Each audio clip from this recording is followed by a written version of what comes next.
Bueno, entonces estábamos con el profeta Joel, ¿verdad? Sí. Sí. Sí, licenciado. Ok.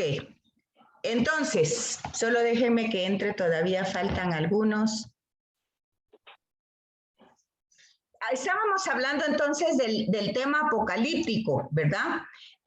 Decíamos, les estaba diciendo que pensaran un poquito y que se dieran cuenta, pues, de que no es un tema de destrucción. Les estaba poniendo la metáfora del jardín y de la naturaleza. Entonces, el apocalipsis es un género que inculcar terror, destrucción, tiene características específicas, utiliza muchos símbolos. Pero, ojo con esto, los símbolos y los signos tienen que ver con el contexto de la época. Entonces, cuando están hablando, por ejemplo, de monstruos y de dragones, pues están hablando del poder. El poder que en un momento ejercía ¿quién? Pues el imperio más fuerte.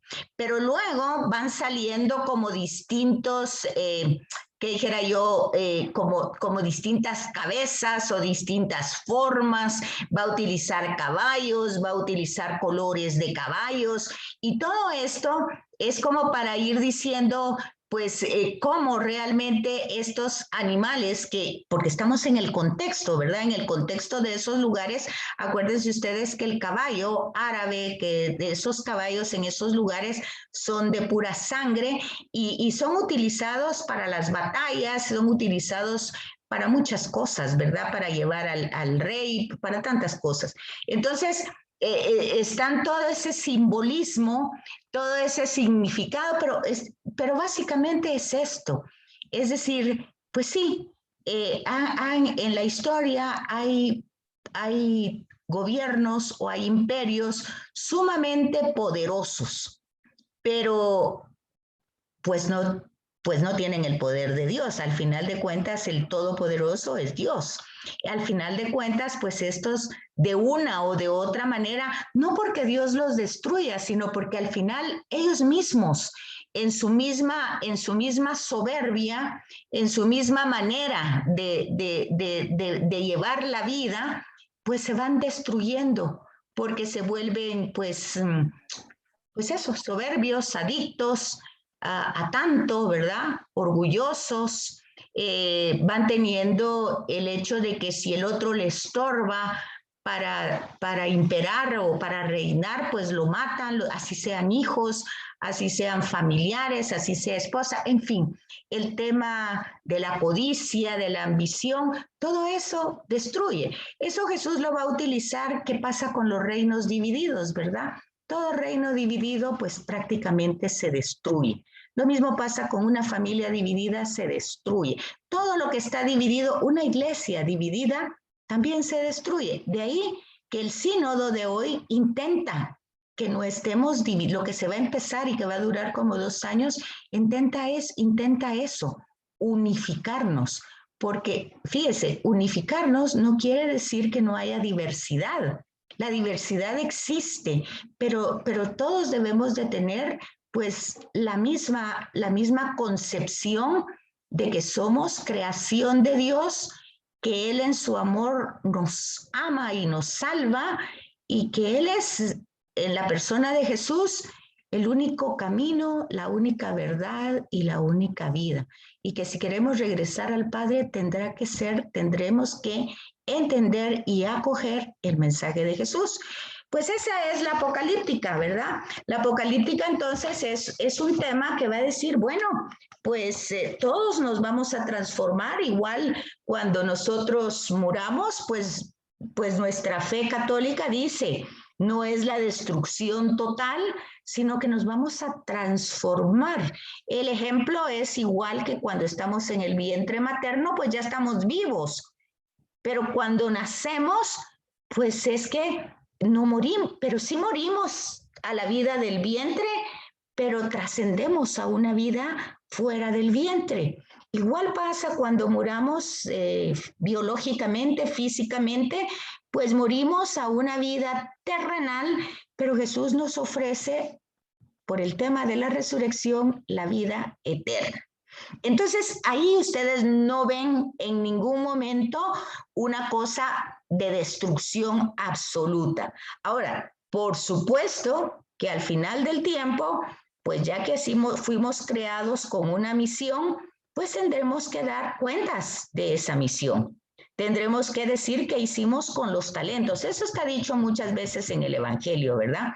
¿Se acuerdan ustedes? A uno le dio 5, a otro le dio 3, a otro le dio 1. Bueno, todos tienen que responder a la vuelta del rey qué hizo con los talentos que se le dieron. Bueno, ese es el sentido, ¿verdad?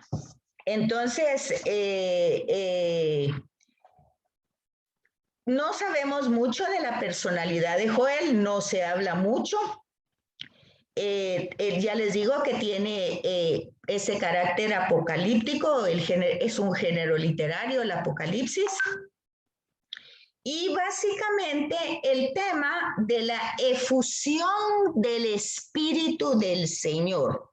En los tiempos, pues no precisamente actuales, sino en teología, la palabra escatología tiene que ver con los temas después de la muerte.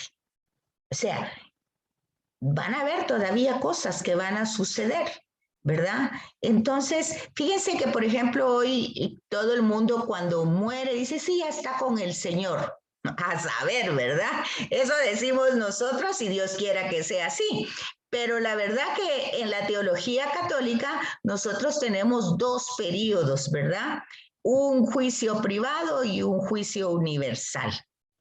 Así es nuestra teología. No es como la teología protestante que por la fe van a ser justificados y si solo dijeron con la boca que sí creen y que con el corazón lo aceptan, ya están salvados, se mueren y ya subieron y a la presencia de Dios. Nosotros no tenemos esa teología. Nuestra teología, y eso por favor pongan atención porque es justamente lo que nosotros vemos en el profetismo, ¿verdad? Que viene desde aquí. O sea, al final, pues nosotros vamos a tener nuestro juicio privado y de ahí, pues nosotros sabemos en el tema escatológico, tenemos pues purgatorio, purga. Muchas personas dicen que como no aparece exactamente la palabra en la Biblia, pues no existe. Bueno, entonces, pero el hecho es de que hay una verdad que Dios es santo, santo, santo, o sea, es el santísimo, y por lo tanto, si nosotros vamos a entrar en su presencia y vamos a permanecer en ella, pues tenemos que ir lo más puros. Y no necesariamente cuando morimos, pues vamos con esa pureza, ¿verdad? Entonces, por eso, la antesala al cielo, pues casi para toda la humanidad va a ser el purgatorio, ¿verdad? Solo los que de alguna manera el mismo pueblo dice que son santos súbitos, como el caso de Juan Pablo II, que él muere y todo el pueblo proclama que es santo súbito, pues esa es una declaración del pueblo, ¿no? Y luego la iglesia lo ratifica, o sea, lo canoniza, pero es el pueblo el que lo elige, lo distingue, por decir así. Es el pueblo el que da testimonio de esa santidad. Entonces, ese espíritu del Señor va a actuar. Y si va a actuar, no va a ser precisamente para destruir, ¿verdad? Sino para desarrollar. Entonces, la situación del libro va a presentar que este personaje, Joel, es contemporáneo de, fíjense ustedes, está aquí Joel, pero es contemporáneo de Amós y de Oseas. O sea, si hablamos en el tiempo cronológico, pues se van a dar cuenta que son mucho antes del exilio. O sea que él está presentando una visión que va a pasar en el exilio, pero no la está transmitiendo con la idea de que entren en desesperación y en angustia, sino más bien en que procuren el cambio y tengan esperanza, ¿verdad? Ese es el sentido. Sin embargo, aquí lo tenemos como posexílico. ¿Se fijan lo que les estoy diciendo? Los estudiosos dicen que pertenece antes. Sin embargo, la ubicación es posterior, ¿verdad? Sin embargo, él jamás menciona las potencias de Asiria y Babilonia, mucho menos los persas, ¿verdad? Sino que habla de Judá. Eso hace ver que es antes del exilio, porque Judá dejó de ser Judá después del exilio, ¿verdad? Porque ya más adelante, cuando veamos a Daniel, vamos a ver que entonces el entorno de Daniel son los griegos. Ya los que están invadiendo la tierra palestina son los griegos con Alejandro Magno. Entonces ahí tenemos toda la temática de los macabeos. O sea, Daniel está en ese contexto, aunque es de los profetas mayores por el tamaño del texto. Díganme si me van comprendiendo lo que les estoy diciendo. ¿Aló? Lo sentí un poquito complicado, licenciada. Tal vez lo último que no le entendí muy bien, lo del que si era antes del exilio. Sí, miren pues, lo tienen en la página, vamos a ver, 381 en su libro, El contexto histórico y social. Ahí se los dice tal vez con más claridad. Dice, de Joel sabemos que era hijo de Petuel y que vivió y predicó en Judá. Quiere decir que no se habían ido al exilio. ¿Se fijan? Probablemente en Jerusalén. Algunos indicios sugieren situar la obra en el periodo post-exílico.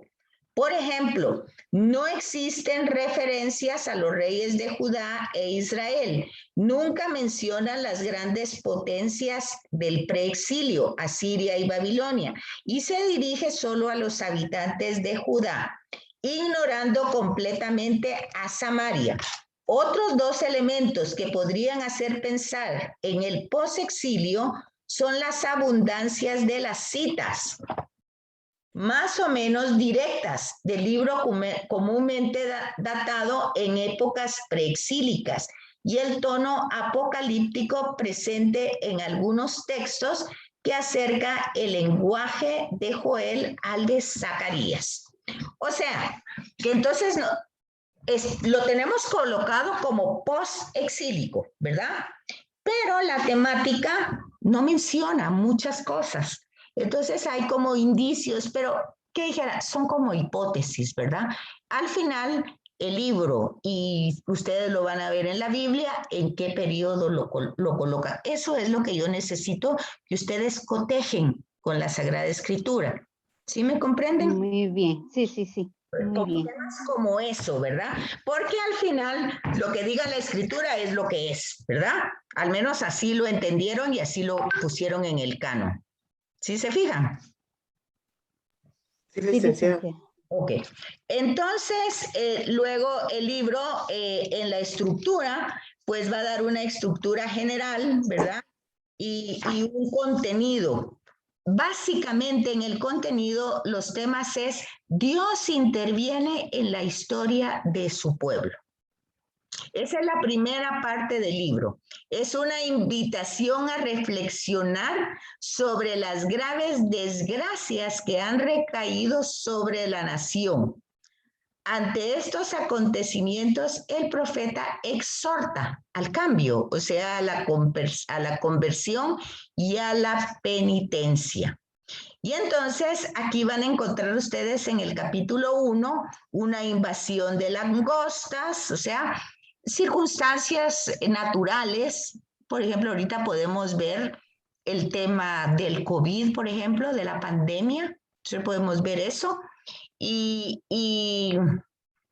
pues darnos cuenta, ¿verdad? Que la interpretación puede ser que algunos puedan pensar, no, la verdad las cosas las hemos hecho muy mal, nos hemos alejado de Dios, y entonces esto nos va a ayudar a acercarnos, a cambiar, a hacer penitencias. Unos, no todos. Otros dirán, esto Dios no existe. Porque si existiera, otras ideas, otros. O sea, no es parejo, no todos, ¿verdad? Algunos, estos eventos naturales los invitan al cambio, a la reflexión, al entender la vida de otra manera, al saber que Dios está cerca y de alguna manera nos está haciendo un llamado. En ningún momento nos está castigando porque no es un castigo, Dios no castiga, pero realmente es una invitación como la podada, ¿verdad? A dar mejores frutos, a ser más conscientes de a quién nos acercamos y quiénes somos, en fin. Hay mucho material de eso, ¿verdad? Entonces, está esa exhortación y vemos, pues, ya no viene, ya ahora no es un ejército humano, sino las langostas vienen a ser un ejército muy poderoso, ¿verdad? También así podemos hacer una asociación nosotros hoy con la pandemia, ¿verdad? Esto no es una guerra, pero pareciera que sí, ¿verdad? Porque estamos encerrados, porque el virus es invisible, porque tiene una fuerza, pues, de matarnos, de enfermarnos, de aniquilarnos, en fin. Todos estos profetas no es para que los leamos de algo que pasó y que no entendemos, sino que ir tomando que es como ellos van entendiendo lo que ya en el Concilio Vaticano II se va a decir, el signo de los tiempos. Hay signos que se presentan, signos que se desarrollan, y entonces nosotros tenemos que ir viendo esos signos e irles dando la interpretación. Nunca la interpretación va a ser, aunque esa sea la tentación, que Dios nos ha abandonado, que Dios no nos escucha, que Dios está enojado. Dios es amor y no cambia. Esa revelación la dio Jesús. Y si le creemos a Jesús, pues eso es, ¿verdad? Los profetas, pues no conocen a Jesús. Entonces ellos van a dar la interpretación de su época. ¿Verdad? Hay nueva exhortación a conversión en el capítulo 2 y la respuesta de Dios. Vean ustedes en el capítulo 2, versículo del 18 al 20, ante el desafío, Dios se siente como obligado a responder concediendo al pueblo por su penitencia a la que llamaban los oráculos precedentes, o sea, el capítulo 1 y principio del 2, es decir, nuestra súplica, nuestra penitencia, nuestro dolor de haber ofendido, no solo para que nos quite esto y nos ponga aquello, sino que realmente la conciencia de haberlo ofendido, de habernos distanciado, de no darle su lugar, esa conciencia pues hace que él como un padre, ¿verdad? Miren, aquí ya va el tema de la misericordia. Entonces, él movido a todo esto, ¿verdad? Entonces él responde y dijo al pueblo, yo os enviaré el trigo, el vino y el aceite, y os saciaré de ellos, y no os entregaré más al oprobio de las naciones. Al pueblo del norte lo alejaré de vos. Bueno, ustedes ven ahí toda la acción y la bendición de Dios. Bueno, eso está en los primeros 2 capítulos de Joel. Y luego viene la intervención escatológica, que es lo que estábamos hablando al principio. A diferencia de la primera parte del libro, o sea, aquí viene una segunda parte que es diferente, prevalece un género narrativo con tonos de lamentación. En esta segunda parte predomina ese género escatológico salvífico, ¿verdad? O sea, Dios que nos salva. Y entonces se puede considerar esta parte como el centro del libro y señala el paso de una situación limitada a una visión universal. Entonces, fíjense que cuando yo preparo estos temas, lo voy asociando con lo que nos pasa, ¿verdad? Y digamos, realmente, yo creo que en ningún momento de la historia la destrucción humana ha sido afectada en todo el globo terráqueo. Creo que tal vez habrán algunos rinconcitos muy lejanos donde el virus tal vez no ha llegado porque no hay acceso, puede ser, ¿verdad? Por ejemplo, las tribus tan lejanas del África, ¿verdad? Donde todavía no hay civilización, o sin irnos tan lejos al África, en nuestra Guatemala hay aldeas, caseríos tan lejanos que no llegan camionetas. Yo recuerdo que cuando trabajaba en una catequesis en Jocotenango, en Jacaltenango, resulta que es Huehuetenango, resulta que ahí llegaba solo 2 buses, pero la gente para llegar a la formación de agentes de pastoral tenían que viajar a pie 7 leguas. Ahí el que es de Huehuetenango sabrá que es cierto lo que estoy diciendo, ¿verdad, Edgar? Jacaltenango, bueno, dicen que ya está asfaltado y que ya llegan más buses, pero cuando yo llegaba, solo llegaba un bus que salía a las 6 de la mañana para allá y luego a las 12 de regreso para Huehuetenango. ¿Es así o no, Edgar? Sí, así es, licenciada. Pero ahora dicen que ya está asfaltado y ya hay más buses. Antes hasta los enfermos los llevaban al hospital, las personas sentadas en sillas, llevándolas por la espalda. Llegaba más muerto el que llegaba cargando que el enfermo. Entonces, para que vean, pues, que esos lugares tal vez el virus no ha llegado hasta ahí, pero toda la civilización, pues ya vieron ustedes cómo ha sido afectada. Bueno. Entonces, ahí ven ustedes que nuestra Guatemala tiene áreas todavía que están totalmente abandonadas. Ya el libro y su formación literaria, pues ya la fuimos hablando, y el tema central se puede sintetizar con las siguientes palabras. El Dios de Israel es único y es Señor del mundo y de la historia. Creo que así empezamos hoy la sesión diciendo eso, ¿verdad? Manda a los elementos de la naturaleza, lo manda a todos, ¿verdad?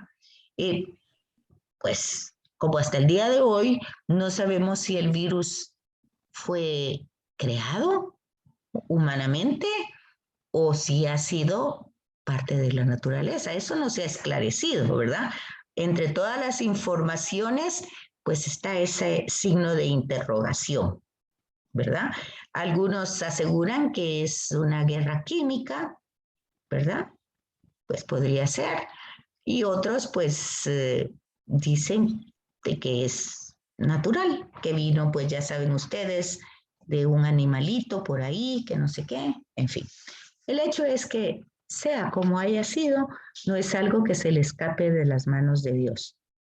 Bueno, Dios tiene paciencia, una paciencia infinita y eterna, ¿verdad? Pero al final de cuentas, Él sabrá en su tiempo cómo se desarrollan los acontecimientos. Pero como Señor de la historia, Él puede también trastornar las leyes, pero Él no hace esas cosas o sea, la naturaleza también tiene su libre albedrío, ¿verdad? Si nosotros vemos, por ejemplo, cuando fue el tema del volcán y toda la gente que murió ahí soterrada, ahí hay un problema muy serio de injusticia social porque esos terrenos se vendieron a sabiendas, ¿verdad? De que eso podía pasar algún día. Bueno, entonces tenemos aquí una palabra o una frase que utiliza Jesús de Nazaret, el día del Señor. Pero Jesús lo presenta como un día de gracia, ¿verdad? Él se presenta en la historia, Jesús, cuando él lee el texto de Isaías, como que es el tiempo de gracia, el tiempo del perdón, el tiempo de la misericordia. Pero aquí también se va a presentar ese día que aparece explícitamente varias veces, 5, ¿verdad? En el texto. Y sintetiza las diversas cualidades de la intervención divina, estableciendo en el juicio, aquí habla, porque hay que ponerlo en el contexto, así lo comprendían ellos, de castigo. Hoy cuando las personas leen el Antiguo Testamento, pues obviamente si se quedan en esa parte y no logran llegar al mensaje de Jesús, pues también se quedan con el tema del castigo, ¿verdad? Dios castiga. Mucha gente piensa todavía eso, pero eso es tristemente porque no han dado al paso al mensaje de Jesús, ¿verdad? Luego, lo que se pide es que se pide al hombre para alcanzar la salvación.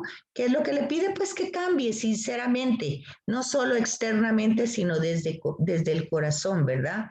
Y están esas frases como convertidos de todo corazón. Esas frases también están en los profetas que ya hemos visto. Eso es con Joel.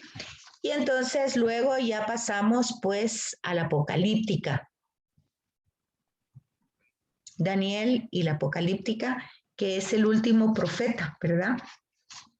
Entonces, ya algo de esto les había hablado anteriormente.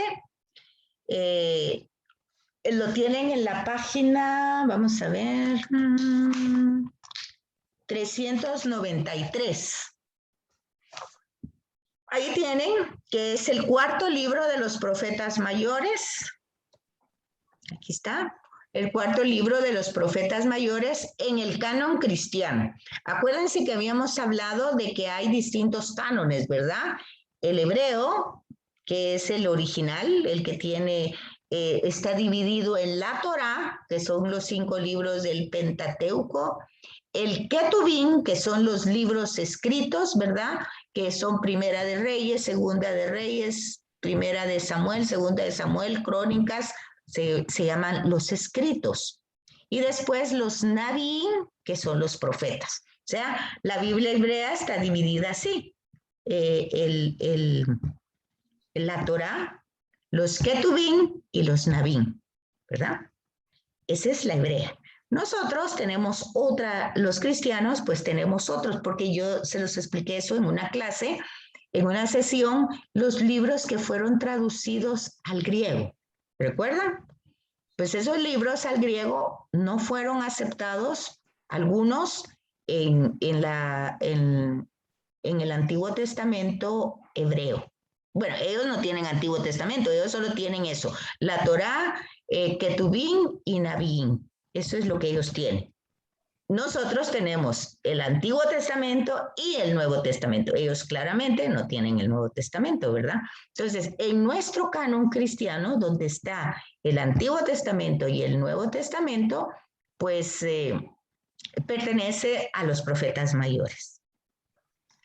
Fíjense que esto es importante que lean un poquito las indicaciones históricas. No va a dar tiempo a que yo se las lea, pero ustedes léanlo porque es muy interesante y se van a dar cuenta que muchos teólogos estudiosos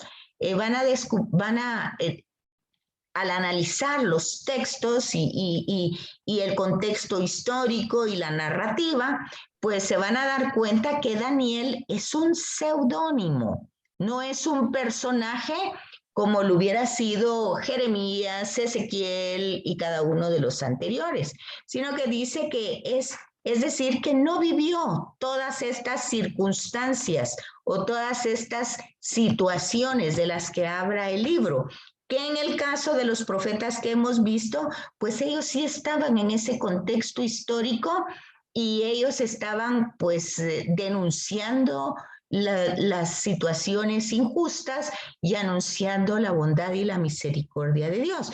En cambio aquí, en este caso, en el caso de Daniel, pues él no vivió esos acontecimientos que el libro le atribuye, sino que él lo que hace, porque ya les decía que él está en otro contexto, está en el tiempo básicamente de los griegos, unos 200 años antes de Jesús, ¿verdad? Y entonces él tiene muchas tradiciones, o sea, recuérdense que anteriormente es un poquito como el tema de hoy en Lucas, que Lucas no conoció a Jesús, sin embargo forma parte de uno de los evangelios, ¿verdad? Uno de los evangelios lleva su nombre, sin haber conocido a Jesús. física y personalmente. Él lo conoció por la predicación de Pablo y por las distintas tradiciones que había. Entonces, ¿qué hizo Lucas? Ahí lo dice él, las ordenó y de alguna manera le dio un sentido lógico desde su nacimiento y fue ordenando todo el mensaje de Jesús con una característica especial que es misericordia, ¿verdad? Cercanía, ternura, oración, o sea que son las características de Lucas. Entonces, algo así pasa con Daniel, que él es un personaje, sí, pero su escrito como tal no es como los anteriores profetas, sino que él reúne todas las tradiciones para ordenarlas, coordenarlas, unificarlas y darles un sentido de interpretación que vaya de acuerdo con este tema. Dios hace justicia. ¿Y en qué sentido hace justicia? Bueno, en primer lugar, Dios ha sido muy tolerante, ¿verdad? Y aquí ya habla de un poco de la historia de los griegos, los ptolomeos. Hay todo un tema de historia, pero el punto es que estos griegos y los anteriores, tanto los babilonios como los persas, tuvieron alguna diferencia cuando fueron imperios que se impusieron. En el caso de los griegos, o sea, aquí se llaman los helenísticos, ¿verdad? Son los mismos, los griegos. Ellos imponen sus criterios politeístas. Ellos los imponen como que ellos están obligados a cumplir con las creencias politeístas que ellos tienen. ¿Sí, Luis Enrique? Sí, buenas noches. Solo preguntando si el tema, en este caso, el título que usted le pone, Daniel y la Apocalíptica, es porque él tiene algunos antecedentes en el Apocalipsis, o él ya hace un previo del Apocalipsis que escribió San Juan, el evangelista San Juan, o algo así. No es un previo, es el Apocalipsis, como les dije con Joel, es un género literario. Entonces Joel ya lo utilizó y Daniel lo utiliza también, con las imágenes, con todo como lo va a utilizar luego Juan, ¿verdad? Pero no es un previo, sino es el mismo género literario, que no es que esté, como vuelvo a decir, no es que estén anunciando catástrofes. Las catástrofes en la historia de la humanidad han existido siempre, siempre, ¿verdad? Entonces no se trata de ese anuncio, sino se trata más bien de ir entendiendo los acontecimientos dramáticos como oportunidades de cambio, como oportunidades de hacer conciencia, de revisión de vida, de darnos cuenta. Miren, y hoy más con la pandemia, bueno, yo no sé si ya vamos saliendo o vamos otra vez a saber cómo, pero el hecho es que nadie sabemos. Yo hoy puedo estar con ustedes y yo no sé si la semana entrante voy a estar, no se sabe, ¿verdad? Si antes uno tal vez eso no lo tenía tan presente, hoy nos damos cuenta que personas que tal vez no conocen cómo es su sistema inmune, les da el virus y ya 2 días después y ya murieron. Entonces, eso hace que uno tenga más conciencia de cómo es la vida limitada, de cómo realmente, de temas que están en los salmos, ¿verdad? De que la vida es como una hierba, que hoy es y mañana no es, y que 100 años, aunque sean muchos años, al final no es nada, ¿verdad? Entonces todo eso hace que al final de cuentas nosotros hagamos conciencia. La apocalíptica es ese género literario que se presenta en un periodo antes como una visión de algo que Dios va a hacer, trascendiendo a la humanidad, no solo a un personaje, a la humanidad, ¿verdad? Y utiliza mucho simbolismo, muchas figuras ¿verdad? De animales, de libros, o sea, uno tiene que entender el símbolo, porque la Apocalipsis, o sea, ese género literario está lleno de símbolos y signos. Y para entender ese tema hay que entender esos signos, si no, uno no entiende nada, ¿verdad? Pero si no es Halloween, no es para aterrorizarse, ese no es el sentido, ¿verdad? Bueno, quedan 2 minutos. Y yo la otra semana, como ya me dijeron que no me van a entregar nada, pues voy a acabar con Daniel y un poquito más explicándoles la Apocalipsis y voy a darles una así, pero solo pasón. Les voy a mandar los videitos de los libros sapienciales, esos chiquititos que les mandé de 7 minutos. Les voy a mandar de los sapienciales solo para que los tengan ahí una idea y un recorrido así rapidito. No es que va a llenar pues, el tema de nuestro curso, que es libros proféticos y sapienciales, pero ya estaba anunciado desde el principio que no da tiempo, ¿verdad? Entonces solo les voy a dar una idea como para que ustedes lo tengan ahí. Y yo tengo el libro de ese, si quieren ustedes tenerlo, y que es el segundo de este, o sea, este es Profetas, yo tengo de este mismo en sapienciales. Si alguien lo quiere y quieren sacarle, pues escanearlo y repartirlo, con mucho gusto se los pongo a las órdenes. Gracias, licenciada. Sería solo que alguien lo viniera a recoger a la casa o mañana yo voy a estar en Tívoli. Si alguien puede llegar a Tívoli y quieren que lo lleve, yo lo dejo ahí con Isabel, con la secretaria. Ustedes me dicen. Bueno, queda un minuto. Disculpe, licenciada, yo tengo una duda, no sé si yo estoy mal, pero no sé si nos dio Zacarías, no lo encuentro, no sé si Sí, lo dio. La semana perfecto. pasada. Vaya, entonces estoy bien. Gracias. Ok. Bueno, entonces me dicen por chat si van a querer el libro, lo llevo mañana y ya falta un minuto para que se acabe. Descansen, pasen feliz noche y si Dios lo permite nos vemos el otro lunes. Gracias, Gracias. licenciada. Ya. Noche, muy amable. Licenciada. Gracias, Cuídese mucho. licenciada. Feliz Gracias, noche. licenciada. Feliz noche. Que Dios la bendiga.